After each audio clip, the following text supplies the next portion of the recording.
This is a DLT trade-in exclusive, limited edition Spyderco PM2 with a DLC-coded CruWear Blade, fully blacked out internals, and purple G10 handle scales. In this video I'm going to tell you everything I love about it, and I'll also show you a couple of bad things that I do not appreciate when it comes to this iconic pocket knife. Hey everyone, welcome to Salvo EDC. This is a special day for me, as the Paramilitary 2 was the knife that brought me to the community, and I still remember that it completely blew me away when I first saw it in the 2010 Spyderco catalog. Obviously, I wasn't alone, and in the past 14 years, the PM2 has earned itself a very high reputation in the knife space. This is why I find it so hilarious that the PM2 just won the Most Innovative American Design Award in 2024. And don't get me wrong, I love Spyderco, but calling a 14-year-old design the most innovative thing is similar to giving the Oscars to Al Pacino or Anthony Hopkins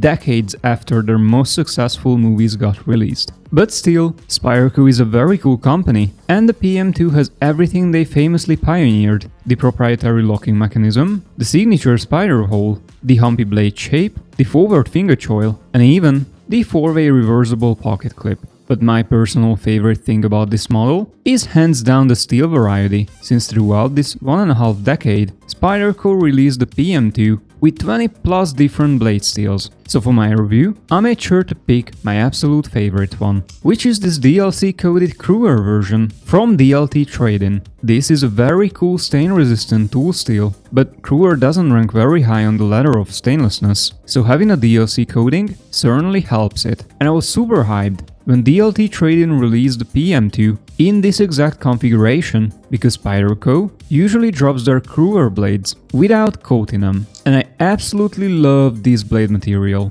especially when it comes from Spyderco, because their heat treatment is just so amazing. And on top of cooking the steel well, they also put a superfine and even grind on it. Even though I got this knife 2 years ago, I still remember that it came with the best factory edge that I have ever seen from this company. And I know that I usually compliment their factory edges, but this one was genuinely scary sharp.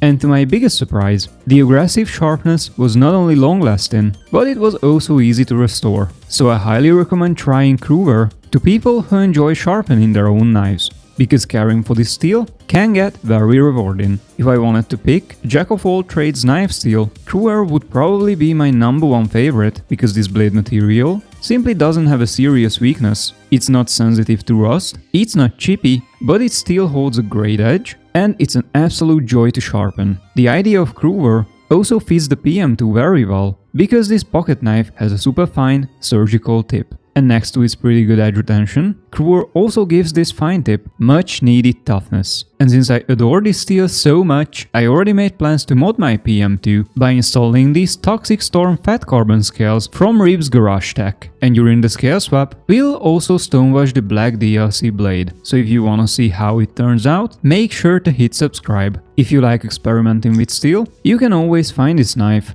with S45VN, S110V, or a whole bunch of other options. And since I'm a steel nerd, this great selection made me handle PM2s a lot over the years, even though the design itself did not live up to my expectations. Yeah, I know. How dare I speak these words? This is the most innovative design in 2024. This is an award-winning knife. Am I nuts? Well, maybe. But unfortunately, I happen to be one of those people who kind of dislike the PM2. And yeah, it looks great in pictures, but in practice, it also comes with a couple of super annoying features that just simply freak me out. First of all, every single time I want to close my PM2, it literally slaps on my fingernail, which obviously hurts, but whatever, I don't really care. The bigger deal about it is not the pain, but the ugly fact that the blade bounces back, leaving the knife wide open, which is annoying, unsafe, and it makes the PM2 awkwardly cumbersome to use. And it all happens because of this super lame finger guard that takes place between the cutting edge and Spyderco's famous finger choil. And I hate this finger guard design, because it sucks both when the knife is open and also when it is closed. Having this lip so big literally serves no purpose, and it also chips away from the knife's cutting edge, and for this reason, my 2-year-young PM2 looks like a much older knife that has been sharpened over 1,000 times. This fingerguard further amplifies the fact that this knife comes with an annoyingly poor blade-to-body ratio, which becomes very obvious when the knife is closed, and as a result, the actual cutting edge is incredibly small compared to the overall length of the knife. It's only 3 inches, and that's it. So Spyderco could have easily sandwiched a much longer blade between the scales, and their mistake just doesn't fit well with my autism. The fingerguard they put on the Para 3 or the Manix 2 also works way better, and I wish the PM2 had a similar solution. The Spyderco Para 3, for example, comes with a very same locking mechanism, but because of the much better fingerguard, it closes without any issues.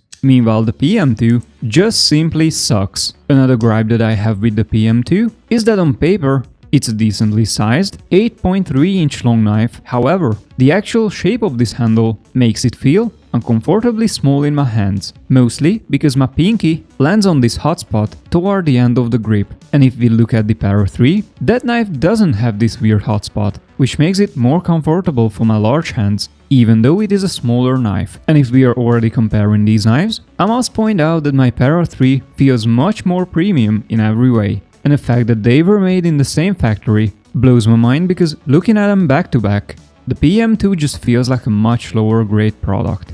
It has weird gaps between the G10 and the steel liners, it comes with a sticky lock, it has blade play, and it's also not centered. So I wish Spyderco would refresh the PM2's design using some features from the Para 3, because this smaller knife feels much more refined. The combination of these issues annoys the crap out of me, because Spyderco is genius in so many different ways, and to have such a perfect heat treat, they must run a legit research facility. Yet after investing so much into R&D, they still don't realize that the knife cannot close. If the aliens would visit me tonight and ask about the most brilliant discoveries of humankind, I would probably show them golden retrievers, grilled cheese, and Spyderco's CruWear, because we should all be proud that these magical things exist. But then we also shouldn't be surprised if the aliens laser the shit out of us after this damn fingerguard pinches one of their tentacles. But all jokes aside, when it comes to paramilitary style knife design, I would much rather recommend the Para 3, because it's my only Spyderco knife that comes with a compression lock, which actually works. Plus it also has a more comfortable grip, so it's better for bigger hands, despite the fact it has a smaller size. Otherwise, the Manix 2 is also a great option, because it comes with a much similar blade, but it doesn't come with a compression lock, which is so sad to say, because the compression lock in itself would be a phenomenal idea if it wouldn't chop off my finger every time I try to use it. I already reviewed both of these knives, so if you like them, I invite you to watch my previous videos. Thank you for sticking around all the way, and I'll see you in the next one.